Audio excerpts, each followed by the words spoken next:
Fanzur ila athari rahmatillahi kaifa yuhyil arda ba'da mautiha inna dzalika la muhyil mauta wa huwa ala kulli syai'in qadir. Maka perhatikan baik-baik bekas rahmat Allah. Bagaimana Allah menghidupkan bumi yang sudah mati dengan air hujan itu. Turun hujan, hidup kembali, subur kembali. Sesungguhnya Tuhan yang berkuasa seperti itu demikian benar-benar berkuasa menghidupkan orang-orang yang telah mati. Dan dia maha kuasa atas segala sesuatunya.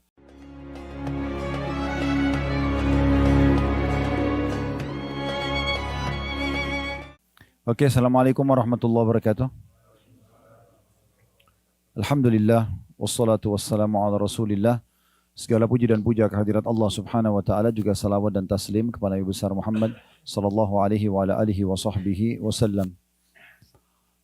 Alhamdulillah, alladzi bi ni'mati tutimmus salihat. Segala puji dan puja kehadirat Allah subhanahu wa ta'ala yang semua nikmat tersempurnakan dengan izinnya. Kita tidak bisa lagi mengucapkan kata-kata apa kecuali bersyukur kepada Allah atas semua nikmat yang dilimpahkan kepada kita, termasuk kita bisa melaksanakan ibadah umroh ini dan juga menikmati ibadah di dua kota suci, Mekah dan Madinah. Dan insya Allah hari ini di sore hari selepas asar salah satu program kita yaitu taklim di kota Mekah yang sempat kami janjikan, sifatnya tentatif karena memang melihat kondisi dan keadaan. Di Mekah ini memang butuh izin khusus kalau ingin pengajian. Dan pada kesempatan ini juga sebelum kita mulai melanjutkan bahasan kita, lanjutan dari judul kemarin di Madinah, Janji Allah Pasti. Dan kita sedang mentadabburi surah Ar-Rum, surah nomor 30 dalam Al-Quran, tentang Romawi judulnya ya.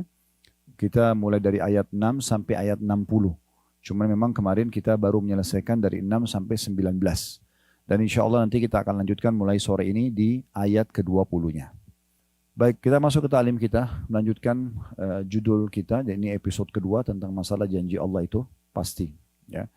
Dan kita sudah jelaskan waktu di Madinah, landasan bahasan kita adalah surah Ar-Rum ayat 6 dan ayat 60-nya. Ya, ayat 6-nya bisa dibuka aplikasi di Al-Quran di handphonenya. Saya ingatkan kembali, Allah subhanahu wa ta'ala mengatakan, wa'adallah la yukhlifullahu wa'da walakinna aktsaran nasi la ya'lamun. Janji Allah itu benar dan Allah tidak akan pernah menyalahi janjinya, tapi kebanyakan manusia tidak mengetahuinya.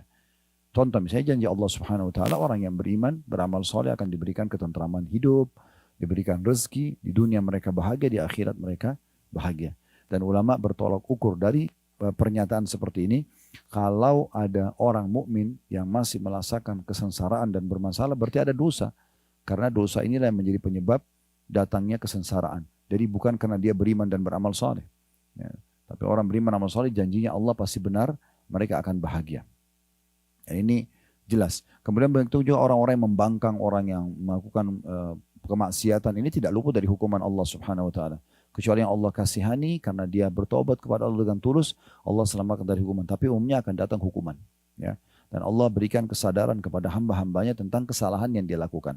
Biasanya kita menyadari, oh saya salah ini nih.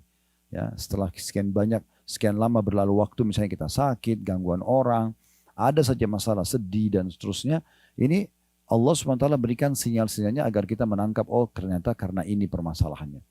Ya, sangat baik kalau orang menjadikan itu sebagai bahan introspeksi dirinya. Jadi janji Allah pasti benar. Dan di ayat 60-nya, di ayat terakhir daripada surah ini, Allah mengatakan, ya, fasbir inna wa'dallahi haqq, maka bersabarlah kamu, dan sabar dalam 3 hal.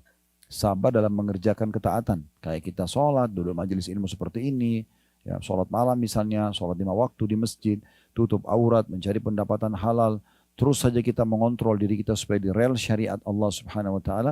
Ini butuh kesabaran. Itu sabar pertama. Sabar yang kedua adalah meninggalkan kemaksiatan.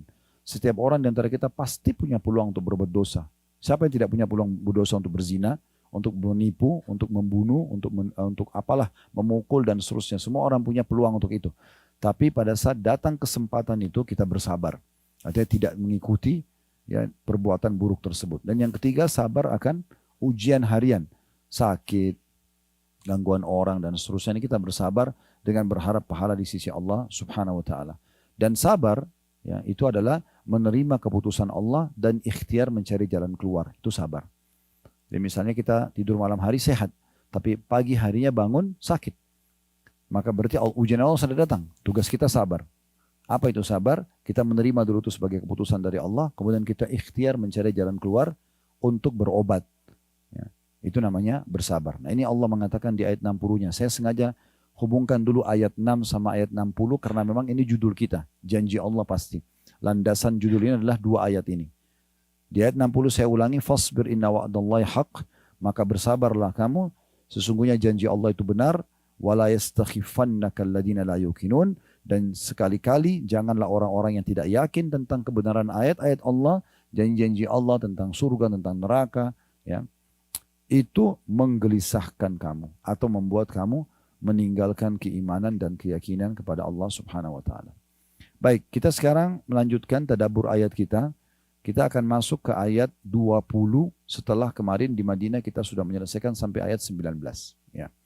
Ayat 20 ini Bapak Ibu sekalian, Allah Subhanahu wa taala pencipta alam semesta ini memperkenalkan dirinya dan juga menunjukkan tentang kemahabesarannya. Alhamdulillah kita berada di kamar hotel ini, Bapak Ibu bisa lihat dengan jelas sekali. Ya, kalau orang duduk melihat gunung, langit, awan, turunnya hujan dari langit, ini sangat konyol kalau ada orang mengatakan ini tidak ada yang mengaturnya. Ya. Tidak ada Tuhannya, tidak ada pemiliknya. Pergantian siang malam, ya, kita kemarin tawaf, kita sa'i, kita lihat ada yang orang Melayu, ada yang orang Arab, ada yang orang hitam dari Afrika, ada orang bule. Semua itu tidak mungkin tidak ada yang mengatur dan menciptakannya. Bahkan di dalam diri kita sendiri, sebagaimana kita jelaskan ya pada beberapa ayat yang lalu, pada di bahasan Madinah, di diri kita sendiri, ya, di mata kita untuk melihat, telinga untuk mendengar, hidung untuk menghirup misalnya dan membedakan bau wangi, bau busuk, lidah kita bisa bedain manis, asin, asam, ya, seketika bibir mengucap, lidah mengecap, kemudian tangan menjamah, kaki melangkah, semua fungsi anggota tubuh ini yang luar biasa. Ini menunjukkan pasti ada yang mengaturnya. Dan kita subhanallah saking lemahnya manusia nggak bisa mengalih fungsikan. Misalnya ada orang yang mau makan melalui kupingnya, nggak mungkin. Memang harus mulutnya. Berarti kan ada yang mengatur sistem itu. Kita sendiri nggak bisa mengalihkan itu. Nggak mungkin orang misalnya mendengar dengan matanya, gitu kan? Tidak mungkin orang misalnya melihat dengan hidungnya. Jadi memang ada fungsi, gitu kan? Dan semuanya sudah teratur dengan rapi. Ini berarti menandakan ada Sang Pencipta Allah Subhanahu Wa Taala. Di Madinah saya ingatkan kembali sudah saya berikan contoh berapa banyak orang yang suka ya terkagum-kagum dengan seorang pelukis yang melukis sesuatu yang dia ciplak di alam semesta. Dia lukis lautan, dia lukis awan, dia lukis pohon kelapa, dia lukis burung yang sedang terbang misalnya di satu tempat dengan membawa papan lukisnya 1 kali 1 meter. Orang di sebelahnya kadang-kadang terkagum-kagum melihat orang pelukis ini karena mirip sekali dengan aslinya. Subhanallah, lukisan itu dijual mahal dan dibeli mahal, gitu kan. Tapi mereka lupa sebenarnya orang ini hanya menciplak yang ada di alam semesta ini. Dia yakin bahwasanya yang hebat adalah pelukis, tapi dia lupa pelukis ini hanya menciplak sesuatu yang diciptakan oleh Sang Pencipta yang sebenarnya. Bahkan ciptaan Allah Subhanahu Wa Taala itu kita bisa rasakan ya di sejuk airnya, terik mataharinya, kita bisa nikmatin suara kicauan burungnya, kita bisa nikmatin misalnya kalau ada di lukisan itu pohon kelapa dan kelapanya misalnya dan seterusnya. Dan Allah Subhanahu Wa Taala perlu saya titik beratkan di awal pertemuan kita ini, belum menampakkan dirinya untuk manusia karena memang Allah menjadikan melihat zatnya Allah Subhanahu Wa Taala itu adalah nikmat terbesar di surga. Sebagaimana hadis Nabi SAW, nanti kalau ahli surga sudah masuk ke dalam surga semuanya, termasuk yang terakhir keluar dari neraka. Orang yang terlalu banyak dosanya akan masuk neraka dulu, kemudian nanti akan dikeluarkan dari neraka dan masuk ke dalam surga. Kalau semua yang ahli surga sudah masuk ke dalam surga, termasuk yang lewat neraka dulu, di neraka tinggal orang-orang yang memang kekal dalamnya, naudzubillah, orang kafir, orang musyrik, orang munafik, maka Allah Azza wa Jalla, kata Nabi SAW, akan berkata kepada ahli surga, dan kita semua akan menyaksikan ini, karena janji Allah tidak mungkin salah. Ini judul kita. Maka Allah SWT akan mengatakan sementara masih ada hijab antara dia sama makhluknya. Dia mengatakan, hai hamba-hambaku, apakah sudah cukup apa yang aku berikan? Maka kita semua di surga insya Allah akan mengatakan, ya Allah, nikmat apa lagi yang kami inginkan setelah Engkau selamatkan kami dari neraka dan Engkau masukkan kami ke dalam surga. Seingat saya Ibnu Qayyim rahimahullah menyebutkan sebuah riwayat, semua ahli surga itu nanti akan ada satu pintu atau jendela ya di istana dia di surga yang kalau dia buka dia bisa melihat neraka setiap saat. Sehingga setiap saat dia bisa bersyukur kepada Allah karena dia nggak masuk ke sana. Makanya jawaban ahli surga, ya Allah nikmat apa lagi yang kami harapkan setelah engkau selamatkan kami dari neraka dan engkau masukkan kami ke dalam surga. Maka pada saat itu kata Nabi SAW, Allah berfirman dengan dua riwayat. Yang pertama, hari ini kata Allah, aku tidak akan marah pada kalian selamanya, maka berbuatlah sesuka kalian. Ahli surga dikatakan begitu ya. Dan kata Nabi SAW, ahli surga tidak akan buat kecuali kebaikan. Karena di surga nanti sudah tidak ada lagi rasa iri, dengki, dan segitu sudah tidak ada lagi, penyakit hati sudah nggak ada. Orang hanya akan menikmati apa yang Allah SWT berikan dari yang halal, dan mereka selalu bertasbih dan bersyukur kepada Allah Subhanahu wa taala. Itu riwayat yang pertama. Riwayat yang kedua, Allah Azza wa Jalla akan mengangkat hijabnya, pembatas antara dia sama hamba-hambanya. Disitulah pertama kali nanti kita melihat zat Allah yang maha mulia. Kalau teman-teman sekalian kita bisa melihat pohon, bunga, sangat indah warnanya, berwarna-warni. Mungkin kita masuk di Hotel Fairmont ini kita bisa lihat di reception ya, bunga mawar yang segar, warna-warni ya, ada putih, ada ungu, ada orange ya. Dan seterusnya lah ya. Apa pemandangan yang kira-kira paling indah yang pernah Bapak Ibu lihat di muka bumi ini, maka penciptanya jauh lebih indah dan lebih sempurna daripada itu. Ya. Maka semua ahli surga mengatakan pada saat lihat zatnya Allah, ya Allah tidak ada nikmat yang mengalahkan melihat wajahmu yang mulia. Jadi semua dayang-dayang, istana, pakaian yang indah itu akan menjadi kecil setelah melihat zatnya Allah Subhanahu wa taala. Jadi melihat Allah Subhanahu wa taala itu hanya ada di surga nanti dan hanya untuk orang-orang yang masuk surga saja. Ahli neraka tidak akan pernah melihat Tuhannya selamanya. Karena melihat Allah adalah sebuah nikmat yang besar. Baik, bagaimana sekarang kita memunculkan keyakinan kita kepada Allah, ini yang sedang kita bahas.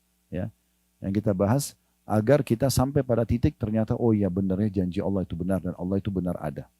Baik, kita masuk ayat 20-nya. Allah Subhanahu wa taala berfirman, saya bacakan, wa min ayatihi an khalaqakum min turabin thumma idza antum basharun tantashirun. Dan di antara tanda-tanda kekuasaannya, N-nya besar kata ganti Allah, ialah D-nya besar kata ganti Allah juga, dia menciptakan kamu dari tanah. Nabi Adam diciptakan dari tanah. Kemudian tiba-tiba kamu menjadi manusia yang berkembang biak.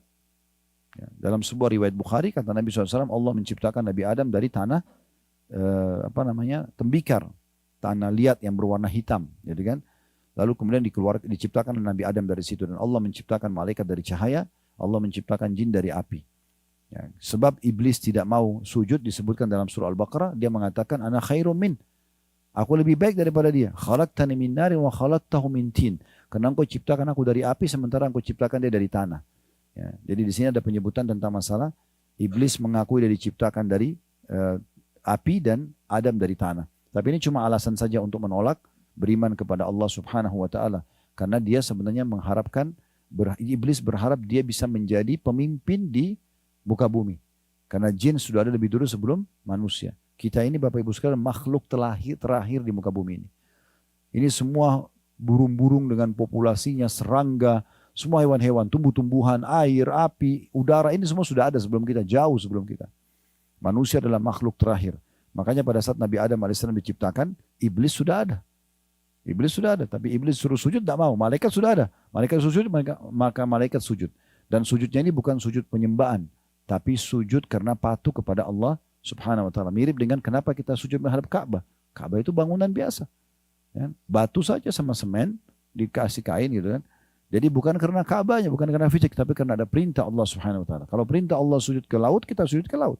Ke pohon, kita sujud ke pohon. Jadi memang karena ada perintah Allah Subhanahu wa taala. Itulah sujudnya para malaikat kepada Adam alaihissalam. Nah, Allah menceritakan bahwasanya kalian diciptakan dari satu jiwa, yaitu Adam dari tanah. Kemudian Allah ciptakan dari Nabi Adam tulang rusuknya Hawa, istrinya. Lalu kemudian berkembang biaklah kita semua melalui sperma yang sudah Allah SWT ciptakan. Nah, seperti itu Allah menjelaskan. Jadi coba bayangkan dan fikirkan diri kalian sendiri. Teman-teman juga nanti kalau lagi ada waktu lowong, lagi di masjid duduk, lagi habis sholat baca, bisa membaca surah Al-Insan. Nah, surah Al-Insan ini tentang kita, gitu kan? Terutama di ayat pertama Allah SWT menjelaskan masalah itu. Hal ata 'alal insani hinu minad dahri lam yakun syai'an madhkura. Apakah manusia itu pernah duduk sejenak merenungkan bahwasanya dia dari sesuatu yang tidak pernah dikenal sebelumnya? Kita ini tidak ada urusannya. Di Madinah saya sempat singgung. Setiap laki-laki yang punya sperma, pada saat dia membuangkan spermanya, habis itu tidak diperlukan, dibuang. Cebok, buang di kamar mandi. Padahal itu semua manusia, bibit manusia. Dan teknologi sekarang membuktikan dari sperma itu bahkan dengan alat-alat tercanggih sekarang sudah bisa melihat ini jenis kelaminnya, laki-laki atau perempuan, ya, kemudian nanti warna rambutnya, warna kulitnya, warna matanya bisa dilihat semua dari komposisi yang ada di situ. Itu luar biasa. Gitu. Kemudian ayat selanjutnya, ayat 21 yang membuktikan Allah SWT juga ada di pencipta ini, adalah Allah mengingatkan juga wa min ayatihi an khalaqalakum min anfusikum azwajan litaskunu ilaiha wa ja'ala bainakum mawaddatan wa rahmah inna fi dzalika laayatin liqaumin yatafakkarun. Dan di antara tanda-tanda kekuasaannya, buktinya Allah itu ada. Dan dia ialah dia menciptakan untukmu istri dari jenismu sendiri. Manusia sama manusia, jin sama jin, hewan sama hewan, gitu kan. Lalu kata Allah SWT, supaya kamu cenderung dan merasa tentram kepadanya. Yang sudah berumah tangga tahu. Ada rasa sayang di antara mereka, ada ketentraman jiwa di antara mereka. Selama memang mereka menjadikan Islam sebagai simbol kehidupannya, maka insya Allah akan selalu tentram. Kalau Bapak Ibu mau bahagia dalam rumah tangganya, maka simbol di atas kepala kita suami istri adalah Islam. Benar atau salah, siapapun di antara kita, Islam yang menilainya. Selalu kembali kepada Islam. Jadi nanti yang benar memaafkan, yang salah minta maaf. Maka akan selalu ada yang Allah janjikan di sini, mawaddah warahmah. Ya, artinya kasih sayang dan juga ya, rasa kasih dan sayang di antara kalian. Dan dijadikan di antaramu rasa kasih dan sayang. Sungguhnya pada demikian itu, adanya rasa suka, rasa sayang, saling melindungi, saling memenuhi di antara suami istri, benar-benar terdapat tanda-tanda bagi kaum yang mau berfikir, kata Allah. Ya. Kemudian selanjutnya, ayat 22-nya. Wa min ayatihi, juga di antara tanda-tanda kebesarannya, kekuasaannya, khalqus samawati wal ardi wa ikhtilafu alsinatukum wa alwanikum inna fi dzalika laayatin lil alamin. Ialah dia menciptakan langit dan bumi. Nah, seperti ini kita lihat langit, kita lihat bumi, subhanallah makin tinggi ya, ke atas kita melihat itu makin nampak sekali. Ya. Kalau ketinggian seperti ini lantai 57 kita bisa melihat mobil seperti gentong-gentong kecil saja yang berjalan. Mungkin kalau kita dekat kita bisa melihat, oh ini mobil Ferrari, oh ini mobil yang mewah-mewah. Padahal sebenarnya kalau sudah di atas jadi kecil semua. Rumah-rumah building yang besar pun jadi kecil. Maka ini kita bisa lihat bagaimana kebesaran Allah Subhanahu Wa Taala. Dengan melihat gunung-gunung, Mekah penuh dengan gunung seperti ini, kayaknya tidak masuk akal kalau ini tidak ada yang menancapkannya, mengaturnya. Bahkan saking lemahnya manusia, mereka tidak bisa menciptakan satu butir pasir. Anggur yang ditancapin pun atau yang ditarik dari tangkainya tidak bisa ditancapin kembali oleh manusia tersebut. Saking lemahnya. Pisang yang lembut begitu teksturnya, aromanya, cita rasanya itu kalau sudah dibuka kulitnya dia nggak bisa tempel tutup kembali. Ya saking lemahnya manusia. Tapi itu semua membuktikan ada pencipta yang mengatur semua itu. Allah mengatakan, saya ulangi, dan diantara tanda-tanda kekuasaannya adalah menciptakan langit dan bumi dan berlain-lainan bahasamu dan warna kulitmu. Ya, ini luar biasa bahasa ini. Berapa kali kita pergi ke negara orang, kita ngobrol, ya. Kalau kita menguasai bahasa yang kita bisa saling paham. Kalau tidak, maka kita tinggal terjemahkan. Ya. Kemudian dia bisa memahami maksud kita seperti apa. Nah, bahasa ini sesuatu yang unik sekali. Ya. Ini tanda-tanda kebesaran Allah Subhanahu Wa Taala. Bagaimana bisa kita berbicara seperti ini, keluar suara, ya, tersusun kosakata sehingga yang satu bisa memahaminya. Dan adalah, ya, kalau mungkin grammarnya segala macam ini ada yang menatanya. Dari mana ilmunya semua ini? Ya, kalau kita telusuri semua, Allah Subhanahu Wa Taala pencipta yang mengatur. Kalau kita orang Islam sudah diajarkan itu adalah Allah.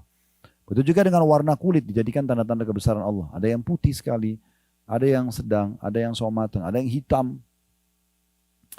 Kata Allah, sesungguhnya pada demikian itu benar-benar terdapat tanda-tanda kebesaran Allah bagi orang-orang yang mau mengetahuinya. Maksudnya mempelajarinya. Ayat 23-nya, wa min ayatihi manamukum bil-laili wan-nahari wabtiga'ukum min fadli inna fi dzalika laayatin liqaumin yasma'un. Dan di antara tanda-tanda kekuasaannya ialah tidurmu di waktu malam. Ya, tidur, kita kadang-kadang ngantuk kan kalau malam. Begitu kita letakkan kepala, tiba-tiba tidak hilang. Kita sudah nggak sadarkan diri. Ini tidurnya dari mana? Ya, karena seringnya kita lakukan, kita nggak menyadari kalau ada yang mengatur semua itu. Ya. Tidur orang tidak sadar. Bahkan dalam hukum Allah SWT, orang kalau tidur tidak dijadikan sebagai sebuah hukum. Misalnya ada orang tidur, dia tidak sengaja mukul orang di sebelahnya. Dia nggak kena hukum karena itu orang tidur. Ya. Orang tertidur karena dia tidak sadarkan diri, Misalnya terlewat waktu sholat. Maka dia boleh sholat kapan dia bangun. Tidur itu luar biasa. Tanda-tanda kekuasaan Allah subhanahu wa ta'ala. Belum lagi secara medis tidur itu ternyata memberikan ya istirahat tubuh-tubuh kita. Ada pembaharuan sel dan segala macam. Allah mengatakan di waktu malam dan di waktu siang. Karena memang siang hari dikenal dengan kailula. Waktu istirahat juga. Ya, Nabi SAW kadang-kadang beristirahat menjelang duhur atau selepas duhur. Dikenal dengan kailula. Ya, beberapa saat gitu. Kemudian juga dikatakan oleh Allah, dan usahamu mencari sebagian dari karunia-Nya.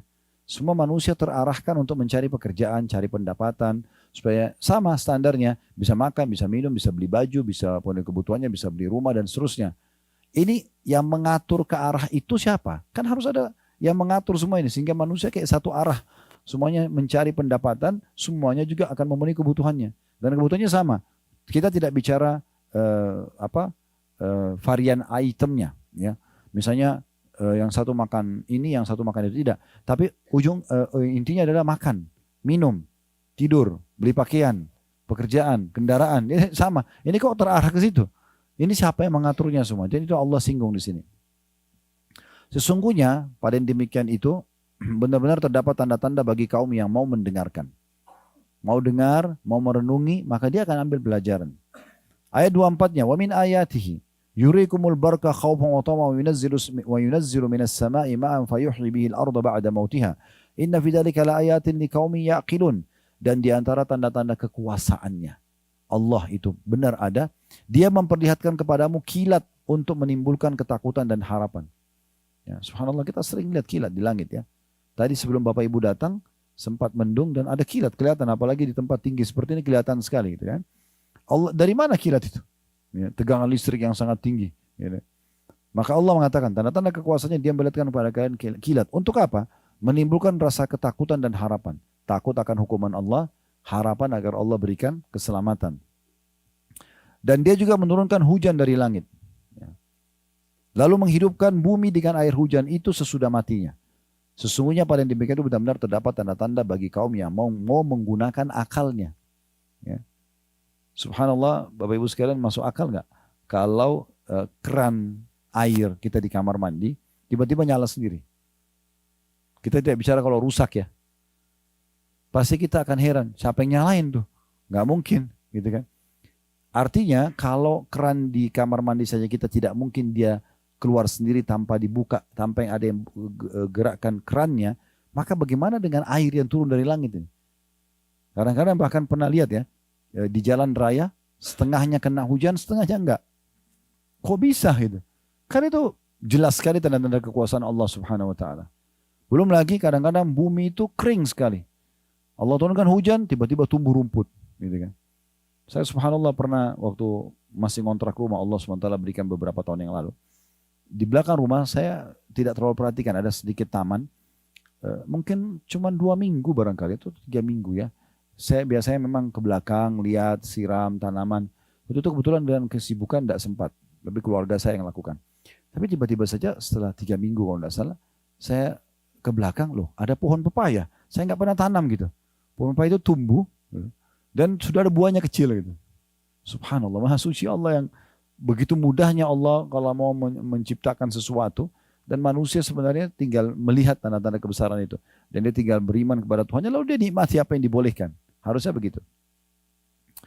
Ayat 25-nya, wa min ayati an taquma as-sama'u wal amru bi amri wa an taquma, saya ulangi, wa min ayatihi an taquma as-sama'u wal ardu bi amri thumma idza da'akum da'watan minal ardi idza antum takhrujun.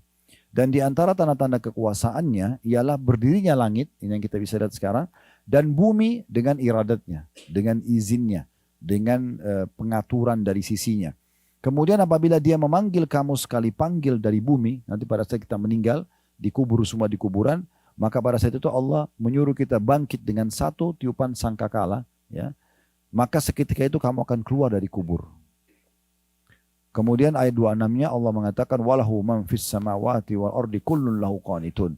Ketahuilah kepunyaan Allah lah siapa saja yang ada di langit dan di bumi, semuanya hanya kepadanya tunduk. Ya.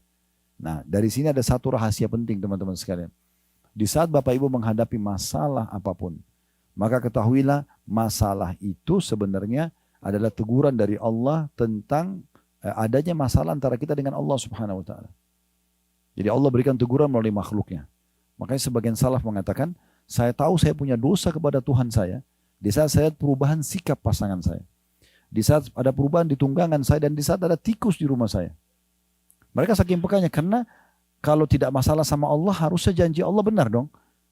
Orang yang beriman beramal soleh tidak akan ada gangguan. Berarti kalau ada gangguan ada masalah nih. Dan masalahnya sebenarnya bukan pada pasangan kita. Bukan masalah pada tunggangan kita. Bukan masalah pada tikus yang di rumah kita. Tapi ada masalah dengan Tuhan kita Allah Subhanahu wa ta'ala. Sebagian ulama salaf kalau mereka jalan satu tempat lalu kecium bau busuk saja. Mereka langsung istighfar. Langsung introspeksi diri. Karena Allah bisa buat bau busuk itu tidak sampai kepada dia. Tapi Allah sampaikan sebagai peringatan agar dia tahu dia punya salah. Nah seperti itu. Sebagian mereka jalan, kesentuh kakinya, kesentuh batu, keseleo misalnya. Itu jadikan sebagai bahan introspeksi diri semuanya. Astagfirullah ya Allah kalau ada kesalahan. Dalam Al-Quran diceritakan bagaimana Nabi Daud alaihissalam lagi duduk di singgasananya, di istana kerajaannya. Tiba-tiba Allah jatuhkan bangkai. Dan langsung Nabi Daud dengan keimanannya, lihat bangkai itu, ini kan tidak mungkin. Ada bangkai baunya busuk di depan matanya. Langsung dia sujud dan dia tidak mau angkat kepalanya sampai Allah SWT turunkan wahyu sebenarnya itu cuma ujian yang datang kepada dia. Jadi itu yang dimaksud dengan poin ini. Jadi sebenarnya di ayat 26 ini teguran. Ayatnya pendek tapi teguran. Kalau semua yang di langit dan di bumi ini adalah milik Allah Subhanahu wa taala. Mau apapun tinggal minta sama Allah. Ya. Orang depan kita jahat pun Allah bisa ngubah dia menjadi orang baik karena Allah pemiliknya. Sederhana. Kita mau apapun tinggal minta sama Allah. Selama bukan apa yang Allah haramkan, Allah bisa berikan. Tidak ada yang mustahil. Ya, selama tidak bentrok dengan sunnatullah, peraturan Allah Subhanahu wa taala. Seperti misalnya Bapak Ibu nggak suka dengan malam lalu bilang, "Ya Allah, hilangkan malam." Itu nggak mungkin. Itu sunnatullah, peraturan Allah Subhanahu wa taala. Selama tidak bentrok dengan sunnatullah, tidak minta yang Allah haramkan, pasti dikasih. Kuasa Allah Subhanahu wa taala. Kadang-kadang ada orang, subhanallah, dia sangka buruk dengan Tuhannya. Kenapa? Karena ada permintaan dia satu atau dua belum dikasih. Dia lupa, sebenarnya terlalu banyak permintaan dia yang sudah Allah berikan. Terbukti misalnya, bukanlah kita tiap hari lapar Bapak Ibu sekalian, tiap hari kita haus, tiap hari kita ngantuk, tiap hari kita capek. Bukankah kita cuma mengatakan lapar, tiba-tiba ada pikiran kita untuk mencari makanan, dapat makanan dan akhirnya kita bisa makan. Terbukti sampai hari ini, puluhan tahun kita bisa hidup. Terpenuhi setiap hari makanan, terpenuhi setiap hari haus, ya, dahaga kita. Hanya dengan bilang haus, ada muncul ide untuk minum apa. Dan kita bisa dapatkan apa yang kita inginkan. Misal, capek kita bisa istirahat, sakit kita bisa berobat. Terbukti puluhan tahun kita berjalan seperti itu. Nah ini semua tanda-tanda kebesaran Allah Subhanahu wa ta'ala yang harus kita jadikan sebagai bahan renungan kita. Saya ulangi ayat 26-nya kata Allah, dan kepunyaannya lah siapa saja yang ada di langit dan di bumi, semua hanya tunduk kepadanya. Jadi ada kisah unik di sini, ada seorang, saya tambahkan kisah di ayat 26-nya, ada seorang salafus saleh dulu, orang saleh dulu di masa tabi'in, setelah generasi sahabat, dikatakan dia jalan menuju ke satu negeri, ya. Dan pada masa itu orang cuma menggunakan penerangan itu cahaya matahari Bapak Ibu sekalian. Jadi kayak terbit matahari pagi mereka jalan aktivitas, kalau sudah maghrib kayak kita sebentar lagi maghrib ini, itu mereka sudah tutup aktivitas mereka karena mereka tidak punya penerangan, gitu kan. Tidak kayak kita sekarang mungkin sudah banyak listrik, penerangan listrik sudah di mana-mana ya, meluas, masya Allah, alhamdulillah. Maka dia pada saat melakukan perjalanan, tiba maghrib, dia berada di tengah-tengah hutan. Gelap sekali. Maka dia istirahat di hutan itu. Di awal malam, kalau kita sekarang sekitar jam 10, jam 11 malam, dia terbangun, terus dia wudhu, dia sholat. Diceritakan dalam kisah dia, pada saat dia sholat, selesai 2 rakaat pertama, tiba-tiba di hadapan dia ada seekor harimau yang meraung dengan keras karena kelaparan. Di saat itu dia berpikir begini, dia mengatakan pada dirinya sendiri, kalau saya coba melawan harimau ini, dia lebih kuat. Matanya lebih terang, lokasi ini dia lebih kuasai, gitu kan? Tapi imannya kepada Allah, Allah munculkan di satu itu lalu dia mengatakan, wahai harimau, dia bicara dengan harimau, wahai harimau, kalau seandainya Allah Subhanahu wa taala yang menciptakan aku dan kamu, ya, menakdirkan, memutuskan untuk engkau memakanku, aku tidak akan melawan. Tapi kalau seandainya engkau datang untuk mengganggu ibadahku, aku akan memohon kepadanya untuk membinasakanmu. Maka tiba-tiba harimau tersebut menutup kembali ya mulutnya dan kemudian meninggalkan orang soleh. Tidak jadi menyerang. Harimau pun yang buas ciptaan Allah Subhanahu wa taala. Tidak ada yang mustahil. Tinggal bagaimana kekuatan hubungan kita dengan Allah Subhanahu wa taala. Sampai Nabi Muhammad SAW mengatakan, Bapak Ibu sekalian, mintalah apapun dari Tuhan kalian sampai tali sendal kalian. Jadi kalau tali sendal pun putus, mintanya sama Allah. Kadang-kadang kita minta sama Allah kalau sudah penyakit kronis yang tidak bisa sembuh. Keliru ini, minta dari hal-hal yang kecil. Biasakan manja kepada Allah subhanahu wa ta'ala. Selalu minta, apapun itu sifatnya. Toh, kalau misalnya kita mau keluar ke pasar, ke mall, ya Allah mudahin parkiran buat saya. Toh kita juga akan menuju ke sana. Tapi dengan minta seperti ini, Allah kasih dan juga kita dapat pahalanya. Hanya dengan minta sesuatu yang mungkin dianggap remeh oleh sebagian orang. Tapi Nabi SAW ajarkan kita agar selalu saja berhubungan baik dengan Allah subhanahu wa ta'ala. Makanya dalam syariat Allah, kita selalu disuruh berdoa sebelum aktivitas. Doa sebelum keluar rumah, doa sebelum tidur, doa sebelum makan, doa sebelum biologis, kan sebelum aktivitas. Agar kita melibatkan Tuhan kita Allah SWT dalam setiap aktivitas kita. Ayat 27-nya, وَهُوَ الَّذِي يَبْدَأُ الْخَلْقَ ثُمَّ يُعِيدُ وَهُوَ أَهْوَنُ عَلَيْهِ وَلَهُ الْمَثَلُ الْأَعْلَى فِي السَّمَاوَاتِ وَالْأَرْضِ وَهُوَ الْعَزِيزُ الْحَكِيمُ. Dan dialah yang telah menciptakan manusia dari permulaan, maksudnya dari tanah, dari Nabi Adam, kemudian mengembalikan atau menghidupkannya kembali nanti setelah kematian, dan menghidupkan kembali adalah lebih mudah baginya. Dan baginya lah sifat yang maha tinggi di langit dan di bumi, dan dia maha perkasa lagi maha bijaksana. Jadi sebagaimana Allah mudah menciptakan kita dari sperma dan sel telur, maka membangkitkan jauh lebih mudah daripada itu, kata Allah. Kalau bisa diciptakan, maka tentu saja pasti bisa bisa diciptakan atau dibangkitkan. Pernah ada satu orang di kota Mekah ini, ada satu tokoh Quraisy masih kafir. Waktu itu dia datang kepada Nabi Muhammad SAW dengan membawa tulang unta yang sudah lama mati, sudah tinggal tulang belulang. Tulangnya diambil, ditumbuk sama dia sampai hancur, tinggal debu. Lalu datang ke hadapan Nabi SAW dan dia lempar debu itu, debu tulang itu. Dia mengatakan, Man yuhyil idhama wa hiya ramim. Dijelaskan dalam surah Yasin. Siapa yang menghidupkan ini hai Muhammad setelah hancur seperti ini? Maka Allah turunkan firman-Nya, Jibril langsung turun dan menjawab itu. Qul yuhyiha alladhi ansha'a awwala marratin wa huwa bikulli khalqin alim. Jawab hai Muhammad, yang akan mengembalikan tulang ini kembali utuh, ya, yang telah menciptakannya pertama kali, dan dia maha mengetahui ciptaannya. Salah satu mukjizat yang diberikan oleh Allah Subhanahu wa taala kepada Nabi Ibrahim alaihissalam, beliau pernah pada saat minta, ya Allah, arini kaifa tuhyil mauta. Coba tunjukkan ya Allah bagaimana engkau menghidupkan yang sudah mati. Bagaimana engkau menghidupkan yang sudah mati. Maka Allah SWT menyuruh Nabi Ibrahim AS memilih dari 4 jenis burung-burung, hewan. Kemudian disembelih dan diacak potongan-potongan badannya. Lalu dibagi ke timur, ke barat, ke utara, ke selatan. Lalu kata Allah SWT, panggillah. Dipanggil datanglah dengan izin Allah. Tiba-tiba potongan-potongan yang sudah bercampur baur antara jenis hewan yang berbeda itu bersatu kembali posisi dan hidup kembali di hadapan Nabi Ibrahim AS pada saat itu. Jadi bisa dibaca tentang mukjizat Nabi Ibrahim AS. Baik, ayat 28-nya. Darabalakum mathalan min anfusikum hal lakum mimma malakat aymanukum min syuraka'a fima razaqnakum fa antum fihi sawa'un takhafunahum ka khifatikum anfusakum kadzalika nufassilul ayati liqaumin yaqilun. Dia Allah membuat perumpamaan untuk kamu dari dirimu sendiri supaya lebih yakin lagi. Apakah ada di antara hamba sahaya yang dimiliki oleh tangan kananmu sekutu bagimu dalam memiliki rezeki yang telah kami berikan kepadamu? Maka kamu sama dengan mereka dalam hak mempergunakan rezeki itu. Kamu takut kepada mereka sebagaimana kamu takut kepada dirimu sendiri. Demikianlah kami jelaskan ayat-ayat kami bagi kaum yang berakal. Jadi saya jelaskan, kan di masa dulu ada hamba sahaya ya. Setelah perang dunia terakhir itu sudah dihapuskan. Gak ada lagi hamba sahaya. Ya, tidak ada perbudakan. Ya, hamba sahaya ini budak. Nah Allah SWT menjelaskan di masa dulu, waktu masa ada perbudakan, orang bisa jual beli budak di pasar. Hampir seluruh dunia ini ada pasar budak. Bahkan di kota Madinah, di kota Mekah ini ada pasar budak. Bilal kan dulu di pasar budak Mekah. Dibeli oleh Umayyah bin Khalaf, dijadikan budaknya yang menaruh batu besar di dadanya. Lalu dibebaskan oleh Abu Bakar kan. Itu masa perbudakan namanya. Memang ada masa perbudakan. Maka budak-budak ini tidak punya hak terhadap harta. Allah memberikan gambaran yang masih mengatakan ada sekutu-sekutu buat Allah.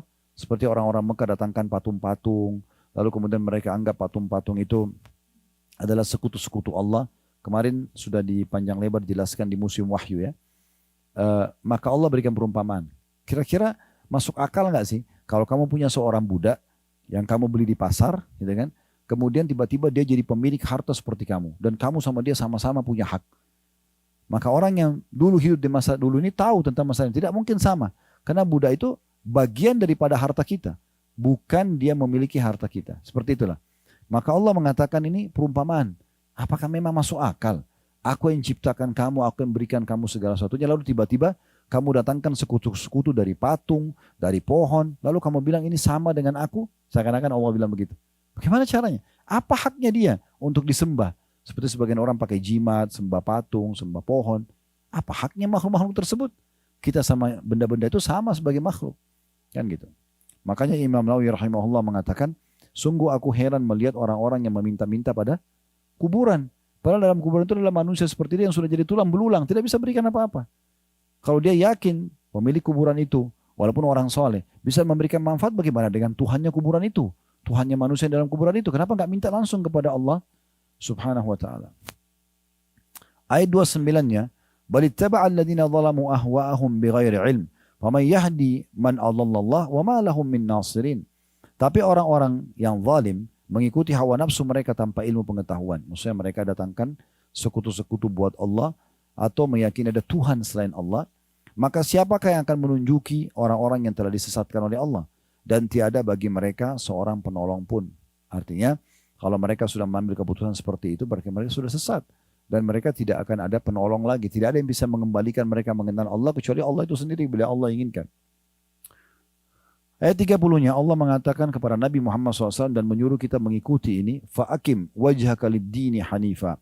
Fitratallahi allati fataran nasa 'alaiha la tabdila li khalqillah. Dzalika ad-dinul qayyim walakin aktsaran nasi la ya'lamun. Maka hadapkanlah wajahmu dengan lurus kepada agama ini atau agama Allah. Oleh karena itu setelah faham ayat-ayat ini, mulai sekarang yakinlah Allah itu ada dan ikuti agamanya. Ya, syariat yang diturunkan, semua yang dibolehkan nikmati, yang diperintahkan kerjakan, yang dilarang tinggalkan. Tetaplah di atas fitrah Allah itu yang telah menciptakan manusia menurut fitrah itu. Tidak ada perubahan pada fitrah Allah. Maksudnya agama yang sudah Allah bebankan pada manusia itu tidak akan berubah. Itulah agama yang lurus, tapi kebanyakan manusia tidak mengetahuinya. Saya ingatkan kembali, Allah hanya turunkan satu agama. Tidak ada agama lain. Allah jelaskan dalam surah Al-Imran ayat 19. Inna dina innallahil Islam. Agama sisa Allah hanyalah Islam. Jadi Nabi Adam, Nabi Idris, Nabi Saleh, Shu'aib, semuanya Daud, Sulaiman, Isa, Musa, Muhammad. Ini semua nabi-nabi, Ilyas, ya, Zakaria, Yahya, semua nabi-nabi ini alaihi wassalatu wassalam adalah agamanya Islam. Tidak ada agama lain. Jadi mereka agama satu saja. Ya. Yang berbeda adalah hukum-hukum dan syariat yang dibawa. Kalau ada hukum yang memang Allah ubah, misalnya dengan datangnya Injil, maka hukum yang ada dalam Taurat terhapus dengan adanya Injil. Dengan datangnya Al-Quran, maka Al-Quran menghapus hukum Injil dan Taurat misalnya. Seperti itu iya. Tapi agama nabi-nabi semua sama, Islam. Makanya rukun iman kita yang 6 itu, iman kepada Allah, iman kepada para malaikat, iman kepada kitab-kitab, iman kepada semua rasul-rasul. Semua yang kita imani. Jadi kalau ada muslim mengatakan, oh Isa bukan nabi, atau Musa bukan nabi, karena itu nabinya nabi orang Nasrani dan orang Yahudi. Ini bisa kafir dia. Gak boleh, kita wajib mengatakan bahwasanya mereka juga nabi-nabi Allah. Cuma kita dengan ilmu yang benar, kita katakan Musa memang adalah utusan Allah, dan kita mengatakan Isa juga utusan Allah. Dan Isa bukan anak Tuhan, ya, tapi dia adalah utusan Allah subhanahu wa ta'ala. Nah seperti itu. Ayat 31-nya, munibina ilaihi wattaqu wa aqimus salata wa la takunu minal musyrikin. Dan kembalilah bertaubat kepadanya. Kalau selama ini kalian jauh dari Tuhan kalian, segera bertaubat, kembali kepadanya. Dan bertakwa kepadanya. Takwa ini maksudnya patuh dan tunduk. Serta dirikanlah sholat dan jangan kamu termasuk orang-orang yang mempersekutukan Allah. Dirikan sholat maksudnya selalu kembali kepada Tuhan untuk sholat. Dan jangan mempersekutukan. Jadi jangan sampai sholat tapi juga tetap buat sekutu kepada Allah. Ya, sekutu ini kayak partner ya. Contoh, Bapak Ibu sholat, iyyaka na'budu wa iyyaka nasta'in. Baca dalam surah Al-Fatihah. Hanya kepadamu kami menyembah, hanya kepadamu kami minta tolong. Setelah salam minta pada kuburan sebelah masjidnya. Loh, terus mana tadi perkataan kamu, iyyaka, hanya kepadamu, kenapa? Minta pada kuburan. Kuburan yang disunnahkan Nabi SAW adalah kita mendoakan mereka. Bukan kita minta sesuatu pada mereka. Kan gitu. Jadi ini bahaya sekali orang bisa terus dalam kesyirikan tapi dia tidak mengetahui. Atau pakai jimat misalnya. Dia meyakini kalung yang dia digantung di badannya, batu kah, kayu kah atau apa saja bisa memberikan manfaat atau mudarat pada dia. Ini bagaimana? Kata Nabi SAW, man Allah kata mimatan faqad asyrak. Siapa yang menggantungkan jimat pada tubuhnya, dia telah berbuat kesyirikan. Seakan-akan menyekutukan Allah sama makhluknya. Tidak dibutuhkan semua itu. Ya, Nabi Muhammad SAW bahkan kalau mau berperang Bapak Ibu sekalian, tidak pernah pakai jimat. Bahkan tidak pernah buatkan jimat sahabat. Saya ditulisin, suruh tempel di badannya, nggak pernah. Supaya dia kebal, enggak. Apa kata Nabi SAW? Kita sudah kemarin datang di lokasi perang Uhud. Mati mereka itu, berdarah-darah. Kata Nabi SAW, setiap kali mau lepas pasukan, Kumu ila jannati rabbikum. Ayo berdiri kepada surga Tuhan kalian. Ayo mati sekarang. Gitu. Serahkan diri kalian kepada Allah. Begitu, tidak pernah Nabi suruh kebal. Lalu kenapa kita harus belajar ilmu kebal? Gitu kan? Gak ada urusannya. Kebanyakan orang sudah belajar ilmu kebal, begitu diruqyah kesurupan. Kan ada jinnya. Gitu kan? Iya. Ayat 32-nya. Minal ladzina farraqu dinahum wa kanu syi'a. Kullu hizbin bima ladaihim farihun. Dari tadi Allah sebutkan sebelumnya orang-orang yang menyekutukan Allah itu siapa? Yaitu orang-orang yang memecah belah agama mereka dan mereka menjadi beberapa golongan. Jadi orang-orang yang berbuat syirik itu nanti akan banyak perselisihan pendapat di antara mereka karena mereka tidak rujuk kepada wahyu. Tiap-tiap golongan merasa bangga dengan apa yang ada pada golongan mereka. Ayat 33-nya. Wa idza massan nasa durrun da'u rabbahum munibina ilaihi thumma idza adzaqahum minhu rahmatan idza fariqum minhum bi rabbihim yusyrikun. Dan apabila manusia disentuh oleh satu bahaya, mereka menyeru Tuhannya dengan kembali bertaubat kepadanya. Kemudian apabila Tuhan merasakan kepada mereka barang sedikit saja rahmat, diberikan keselamatan, diberikan rezeki, dari sisinya tiba-tiba sebagian mereka mempersekutukan Tuhannya. Di ayat 33 ini saya ingin sedikit sampai 34 dulu ya. Liyakfuru bima atainahum fatamattau fasawfa ta'lamun, sehingga mereka mengingkari akan rahmat yang telah kami berikan kepada mereka dan mereka bersenang-senang, ya, maka bersenang-senanglah kamu sekalian, kelak kamu akan mengetahui akibat perbuatanmu. Ada satu sahabat Nabi di kota Mekah ini di masa Nabi SAW, namanya Ikrimah bin Abi Jahal. Abu Jahal kita tahu semua, Abu Jahal Fir'aunnya umat ini, meninggal di perang Badar. Tapi subhanallah, ayah kafir, anaknya mukmin. Anaknya namanya Ikrimah. Ikrimah ini dulu waktu ayahnya meninggal di perang Badar, dia menjadi pemimpin di Mekah, pengganti ayahnya. Waktu Nabi SAW taklukkan kota Mekah kurang lebih di tahun 8 Hijriah, gitu kan? Maka pada saat itu dia termasuk orang yang melarikan diri dari Mekah. Karena dia tidak mau beriman. Tapi subhanallah dia lari kemana? Dia lari ke Jeddah sekarang. Di Jeddah ini kan pelabuhan. Dari masa dulu sudah pelabuhan. Orang selalu kalau mau nyebrang ke Afrika, karena kan itu Laut Merah. Antara Asia sama Afrika kan dipisahin sama Laut Merah. Nah, jadi dia mau nyebrang ke Afrika. Waktu itu orang sering ke Ethiopia, ya, pergi ke Mesir, ya, nyebrang.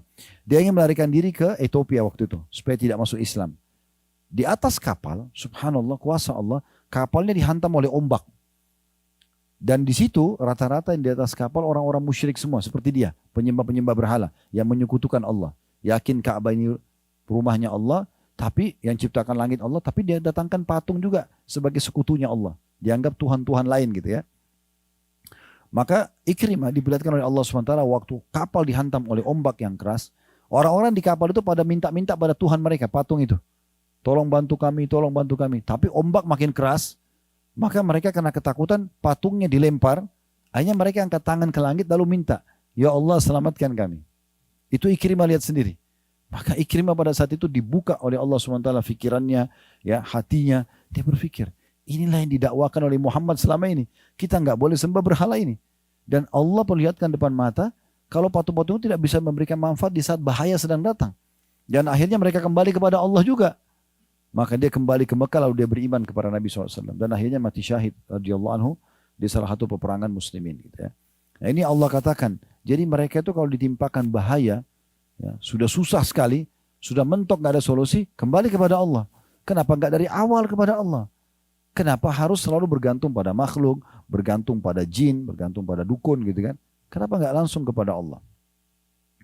Ayat 35-nya, ayat 35, Am anzalna alaihim sultanan fahuwa yatakallamu bima kanu bihi yusyrikun, atau apakah kami menurunkan kepada mereka keterangan, lalu keterangan itu menunjukkan kebenaran apa yang mereka persekutukan dengan Tuhan mereka. Maksudnya apakah mereka itu menyembah berhala, menyembah pohon, mengkultuskan sesuatu yang disamakan sama Allah. Apakah ada sultan, ada ilmu yang kami turunkan untuk itu, atau mereka ngarang-ngarang saja. Semua penyembah berhala ini cuma mengarang-ngarang.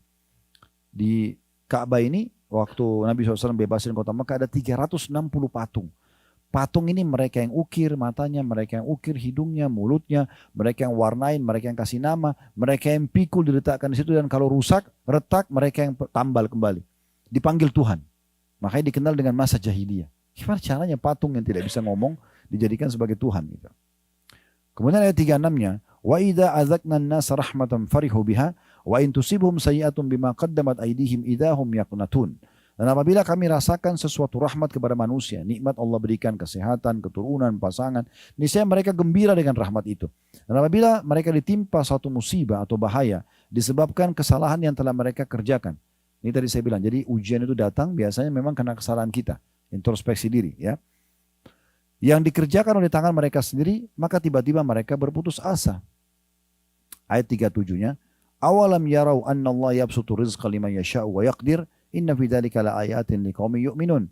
Apakah mereka itu tidak memperhatikan bahwa sungguhnya Allah melapangkan rezeki bagi siapa yang dikehendakinya dan dia pula yang menyempitkan rezeki itu. Sesungguhnya pada yang demikian itu benar-benar terdapat tanda-tanda kekuasaan Allah bagi kaum yang beriman. Artinya untuk apa minta ke patung-patung tersebut? Kenapa tidak minta kepada Allah langsung? Allah ini maha kaya. Allah yang menciptakan segala sesuatunya. Murnikan tauhid itu, akan diberikan semua apa yang diinginkan. Ayat 38-nya. Fa'ati dzal qurba haqqa wal miskina wa ibnas sabil dzalika khairun lil ladzina yuriduna wajha Allah wa ulaika humul muflihun. Dan berikanlah kepada kerabat terdekat haknya. Maksudnya kalau ada harta, berikan kepada mereka juga. Demikian pula kepada fakir miskin dan orang-orang yang dalam perjalanan. Maksudnya orang lagi musafir, butuh bantuan, bantu mereka. Itulah yang lebih baik bagi orang-orang yang mencari keridhaan Allah dan mereka itulah orang-orang yang beruntung. Maksudnya orang yang tahu di harta yang Allah berikan kepada mereka ada hak orang lain. Ayat 39-nya, wa ma ataitum min riban liyarbu fi wa ma ataitum min riban liyarbu fi amwalin nasi fala yarbu 'indallah. Wa ma ataitum min zakatin turiduna wajhallahi fa ulaika humul mudha'ifun. Dan sesuatu riba atau tambahan yang kamu berikan agar dia bertambah pada harta manusia, maka riba itu tidak bertambah di sisi Allah. Dan apa yang kamu berikan berupa zakat yang kamu maksudkan untuk mencapai keridhaan Allah, maka yang berbuat demikian itulah orang-orang yang melipat gandakan pahalanya. Maksudnya kalau seandainya orang mau dapat rezeki yang luas, berikan karena Allah, sedekahkan karena Allah, bantu orang miskin karena Allah. Allah akan balas itu. Tapi kalau orang sengaja riba, dia pinjamkan uang lalu dia minta hasil dari situ, maka itu tidak akan bertambah. Ya. Kemudian ayat 40-nya, Allahul ladzi khalaqakum thumma razaqakum thumma yumitukum thumma yuhyikum hal min syurakaikum man yaf'alu min dzalikum min syai' subhanahu wa ta'ala amma yusyrikun. Allah lah yang menciptakan kamu, kemudian memberimu rezeki, makanan, minuman, udara, air dan seterusnya yang bisa membuat roda kehidupan ini berjalan, kemudian mematikanmu. Kemudian menghidupkanmu lagi kembali setelah kematian, hari kebangkitan nanti. Adakah di antara yang kamu sekutukan dengan Allah yang dapat berbuat sesuatu yang demikian itu? Patungkah, jinkah, ada yang bisa buat itu? Tentu perjawabannya tidak ada ya. Maha suci dia atau Allah yang maha tinggi dari apa yang mereka persekutukan. Ayat 41-nya, Zahara al-fasadu fil barri wal bahri bima kasabat aydin nasi liyudhikahum ba'da alladhi amilu la'allam yarji'un. Dan telah nampak kerusakan di darat dan di lautan, maksudnya dosa-dosa yang dilakukan, pelanggaran kepada Sang Pencipta Allah disebabkan karena perbuatan tangan manusia. Supaya Allah merasakan kepada mereka sebagian dari akibat perbuatan mereka, agar mereka kembali ke jalan yang benar. Setiap orang berbuat salah, Allah datangkan hukumannya, tegurannya. Ya, teguran ini tadi saya bilang bisa perubahan sikap pasangan, bisa perubahan sikap anak, bisa masalah di pekerjaan, bisa macam-macam cobaannya, supaya kembali ke jalan yang benar. Kalau orang-orang yang tidak mengenal Allah, bukan orang-orang Muslim, mereka kalau ada masalah, mereka makin mabuk, mereka makin jauh dari Allah. Kalau kita dipandu tidak, ada masalah segera kembali kepada Allah SWT. Allah sengaja datangkan untuk kita kembali kepadanya. Sekarang saatnya wudu, sholat, taubat, tinggalkan semua kesalahan, maka akan baik semuanya kembali. Ayat 42-nya Allah mengajak kita untuk berjalan di muka bumi melihat akibat orang-orang yang sudah dibinasakan oleh Allah supaya jangan kita terjerumus pada hukuman yang sama. Qul siru fil ardi fanzuru kaifa kana akibatul ladina min qabl kana aktsaruhum musyrikin. Katakanlah hai Muhammad kepada umat manusia terutama umatmu, adakanlah perjalanan di muka bumi dan perhatikanlah bagaimana kesudahan orang-orang yang terdahulu. Maksudnya orang yang membangkang seperti Fir'aun di Mesir, Namrud di Babilonia, gitu kan. Kemudian ada tadi di waktu di Madinah saya jelaskan 4 jam dari Madinah namanya Madain Soleh. Ya, kotanya Nabi Soleh, kaum Tsamud yang Allah binasakan. Allah suruh lihat itu.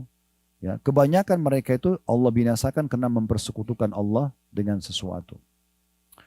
Lalu ayat 43-nya Allah tekankan, oleh karena itu tinggalkan semua sekutu-sekutu Allah itu, fahakim wajhaka lid-dinil qayyim min qabli an ya'ta yawmun la maradda lahu minallahi yawma idzi yassaddaun.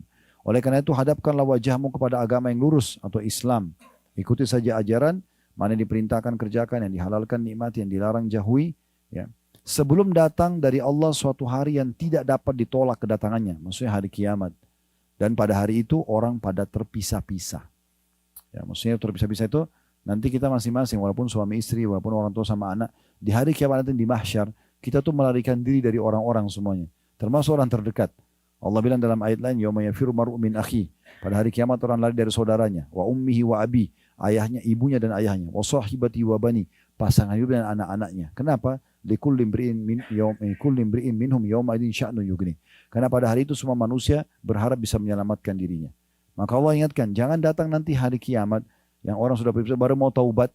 Enggak, sekarang segera kembali kepada Allah Subhanahu wa taala.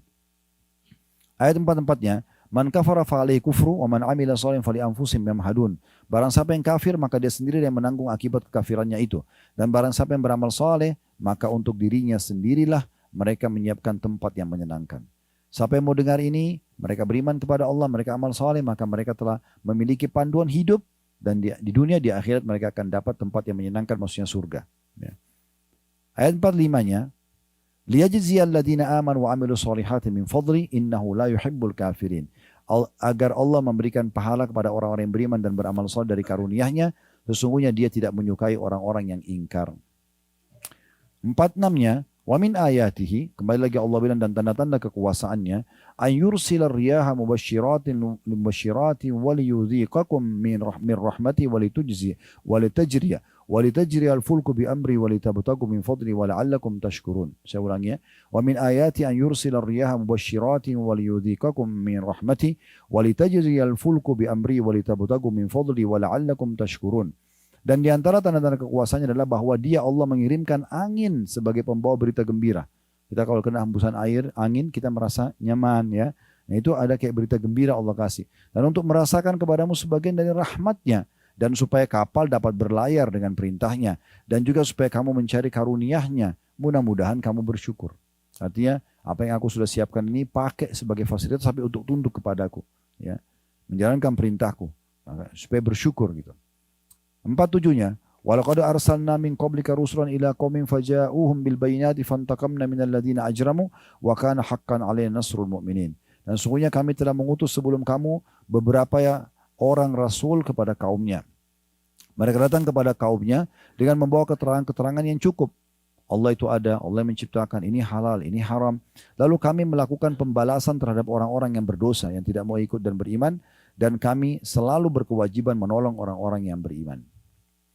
48-nya, Allahul ladzi yursilu riyaha fatuthiru sahaban fayabsutuhu fis sama'i kaifa yasha'u wa yaj'aluhu kisafan fataral wadqa yakhruju min khilali fa idza asaba bihi man yasha'u min ibadi idahum yastabshirun. Allah dialah yang mengirimkan angin. Lalu angin itu menggerakkan awan dan Allah membentangkannya di langit. Awan-awan itu menurut yang dikehendakinya. Di sini awan, ada air hujan turun, di sana tidak ada awan, atau di sana ada awan, tidak ada airnya misalnya. Dan menjadikannya bergumpal-gumpal. Lalu kamu lihat hujan keluar dari celah-celah awan itu. Maka apabila hujan itu turun mengenai hamba-hambanya yang dikehendakinya, tiba-tiba mereka merasa gembira.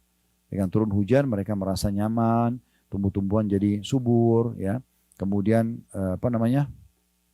orang-orang juga merasa bahagia karena bisa ada air, bisa mandi, bisa banyak hal yang dilakukan. Termasuk air mineral yang kita minum semua itu dari air sehingga keluarlah sumber mata air. Gitu. Ayat 49-nya. Wa in kanu min qablu an yunazzala alaihim min qabli la mublisin. Dan sungguhnya sebelum hujan diturunkan kepada mereka, mereka benar-benar telah berputus asa. Artinya kalau musim kemarau panjang, hujan tidak turun, mereka hampir putus asa. Gak ada air, gimana nih gitu kan. Nah, begitu Allah turunkan air, maka mereka merasa gembira. Ini termasuk tanda-tanda kebesaran Allah. Allah membuat itu. Allah lebih jauh lagi bicara tentang hujan di ayat 50. fanzur ila athari rahmatillahi kaifa yuhyil arda ba'da mautiha inna dzalika la muhyil mauta wa huwa ala kulli syai'in qadir. Maka perhatikan baik-baik bekas rahmat Allah. Bagaimana Allah menghidupkan bumi yang sudah mati dengan air hujan itu. Turun hujan, hidup kembali, subur kembali. Sesungguhnya Tuhan yang berkuasa seperti itu demikian benar-benar berkuasa menghidupkan orang-orang yang telah mati. Dan dia maha kuasa atas segala sesuatunya. Kalau tadi tanah gersang, peceklik, bahkan kadang-kadang tanah sudah retak-retak, turun hujan tiba-tiba jadi subur, basah, tumbuh-tumbuhan, maka yang menurunkan hujan dan membuat tanah yang tadi kering itu lalu bisa jadi subur kembali, itu mampu menghidupkan kembali semua yang sudah mati untuk hari kebangkitan nanti. Ayat 51-nya, walain arsalna rihan fara'auhu musfarran la dhallu min ba'di yakfurun. Dan sungguh sayang sekali jika kami mengirimkan angin kepada tumbuh-tumbuhan lalu mereka melihat tumbuh-tumbuhan itu menjadi kuning atau kering, benar-benar tetaplah mereka sesudah itu menjadi orang-orang yang ingkar. Maksudnya sayang sekali ada orang lihat hujan turun, kemudian tiba-tiba tumbuh-tumbuhan. Lalu kemudian tiba-tiba setelah masa waktu mengering. Mereka tidak ambil pelajaran dari situ, mereka malah tetap kufur kepada Allah. Lalu siapa yang turunkan hujan, siapa yang membuat tumbuhan itu tumbuh, kemudian siapa juga yang membuatnya nanti kering, mati tumbuhan itu pada saat ajalnya sudah datang. Maka ini Allah singgung di ayat 51-nya. Ayat 52-nya, fa innaka la tusmi'ul mauta wa la tusmi'us summa du'a idza wallaw mudbirin. Maka sungguhnya kamu hai Muhammad tidak akan sanggup menjadikan orang-orang yang mati itu dapat mendengar dan menjadikan orang-orang yang tuli dapat mendengar seruan apabila mereka berpaling atau membelakang. Jadi Allah di sini menggambarkan kalau orang-orang yang tidak mau dengar dakwah, tidak mau dengar tentang agama Allah ini, maka mereka itu sama saja dengan orang mati. Karena seperti orang mati kalau diajak ngomong nggak bisa dengar. Nah begitu juga orang yang tidak mau dengar dakwah ini, tidak mau dengar tentang ayat-ayat Al-Quran, penjelasan dan syariat Allah SWT, mereka tidak mau dengar. Itu mirip juga dengan orang tuli, yang tidak bisa, kalau kamu seru, bicara apapun dia tidak bisa dengar. Begitulah orang diibaratkan oleh Allah SWT dengan orang yang tidak mau mendengar agama Allah SWT. 53-nya, wa ma anta bihadil ummi an dhalalatihim in tusmi'u illa man yu'minu bi ayatina fahum muslimun. Dan kamu sekali-kali tidak akan dapat memberi petunjuk kepada orang-orang yang buta mata hatinya dari kesesatannya. Dan kamu tidak dapat memperdengarkan petunjuk Allah melainkan kepada orang-orang yang beriman dengan ayat-ayat kami. Mereka itulah orang-orang yang berserah diri kepada kami. Maksudnya sampaikan saja hai Muhammad, yang dengar berarti dia yang beruntung. Yang tidak mau dengar kau tidak akan bisa memaksakan hidayah kepada mereka, petunjuk kepada mereka. Kayak saya sekarang ceramah ini, saya cuma sampaikan Bapak Ibu menerima, alhamdulillah, itu kebaikan buat Bapak Ibu sekalian. Saya pun diberikan balasan pahala oleh Allah SWT. Tidak mau terima, itu juga hak pribadi. Di dunia ini tidak ada hisapnya. Kata Allah SWT, "Faman syaa'a falyu'min, wa man syaa'a falyakfur." Yang mau beriman silakan, yang mau kufur silakan. Tapi nanti akan ada akibatnya di akhirat. Kata para ulama, sampai nanti ahli neraka pada saat masuk di neraka, mereka masuk neraka dengan mengakui keadilan Allah. Nanti akan jelas bagi mereka semua ternyata, oh selama di dunia memang Allah kasih peringatannya dari lisannya fulan, dari kejadian fenomena alam ini, fenomena alam ini misalnya, hujanlah, banjirlah ini. Allah ingatkan dia semua. Lalu kemudian dia menyesal. Tapi pada saat itu dia mengakui kalau memang benar Allah pantas masukkan dia ke dalam api neraka. Tapi apa gunanya? Gak ada gunanya lagi. Ya. 54-nya, Allahul ladzi khalaqakum min dha'fin thumma ja'ala min ba'di dha'fin quwwatan thumma ja'ala min ba'di quwwatin dha'fan wa syaiba yakhluqu ma yasha' wa huwal alimul qadir. Ini Allah kembali menceritakan tentang prosesi manusia. Kita semua alami ini ya. Allah dialah ya. Di situ koma supaya menjelaskan Allah itu siapa? Allah koma dialah yang menciptakan kamu dari keadaan lemah. Bayi waktu lahir lemah. Ya, semua harus butuh ibunya. Kemudian dia menjadikan kamu sudah keadaan lemah itu menjadi kuat. Tumbuh besar, mulai sempurna akalnya, fisiknya, mulai bisa bekerja, sekolah, segala macam. Kemudian dia menjadikan kamu sesudah ya, lemah. Kemudian dia menjadikan kamu sesudah kuat itu lemah lagi. Pada saat sudah tua, mulai melemah badannya. 60, 70, 80, 90 tahun sudah mulai. Lalu Allah mengatakan, dan juga beruban.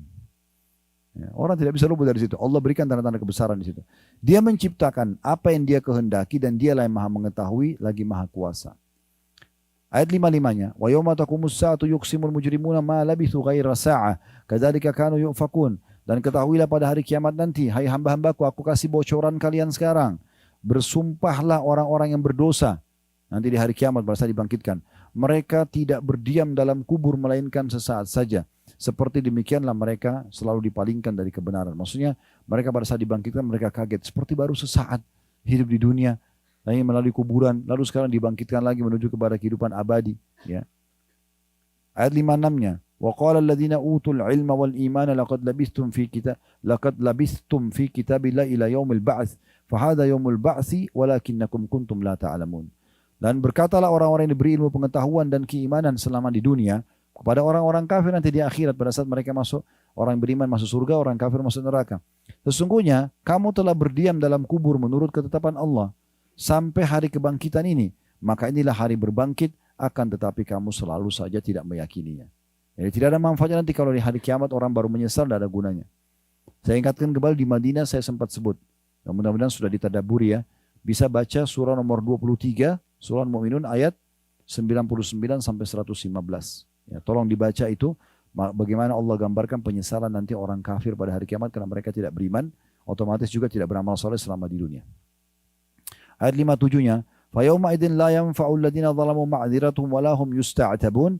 Maka pada hari kiamat itu tidak bermanfaat lagi bagi orang-orang zalim permintaan udzur mereka. Minta maaf sama Allah tidak terima lagi karena sudah telat. Di dunia tempatnya orang beramal dan bertaubat. Dan tidak pula mereka diberi kesempatan bertobat lagi. Ayat 58-nya, وَلَقَدْ ضَرَبْنَا لِلنَّاسِ فِي هَذَا الْقُرْآنِ مِنْ كُلِّ مَثَلٍ وَلَئِنْ جِئْتَهُمْ بِآيَةٍ لَيَقُولَنَّ الَّذِينَ كَفَرُوا إِنْ أَنْتُمْ إِلَّا مُبْتِلُونَ. Dan sungguhnya telah kami buat dalam Al-Quran ini segala macam perumpamaan untuk manusia. Dan sungguhnya jika kamu membawa kepada mereka satu ayat, pastilah orang-orang kafir itu akan berkata, kamu tidak lain hanyalah orang-orang yang membuat kepalsuan belaka. Maksudnya kami telah berikan perumpamaan banyak sekali dalam Al-Quran ini. Ada 114 surah, ada 6.000 sekian ayat. Selalu kalau kita baca ayatnya dan terjemahnya kita akan banyak punya jawaban. Siapa itu Allah, apa tujuan kita diciptakan, dari mana asal kita, bahkan apa yang harus kita kerjakan, apa yang tidak boleh kita kerjakan, apa nanti balasannya di mana, bagaimana surga dan neraka, semua sudah ada rinciannya. Kemudian yang terakhir, dua ayat terakhir, 59 dan 60, Allah mengatakan, kadzalika yatba'ullahu ala qulubil ladzina la ya'lamun. Demikianlah Allah mengunci mata hati orang-orang yang tidak mau memahami. Jadi kalau Allah tahu orang ini sudah sampai peringatan, tidak mau dengar. Allah berfirman, Rasulullah bersabda, nggak mau tahu. Ini nggak boleh, haram, nggak mau tahu. Ya sudah, terakhir Allah akan kunci hatinya. Orang kalau dikunci hatinya itu tidak akan ada tersentuh sama sekali. Nggak berpikir akan patuh atau meninggalkan larangan gitu.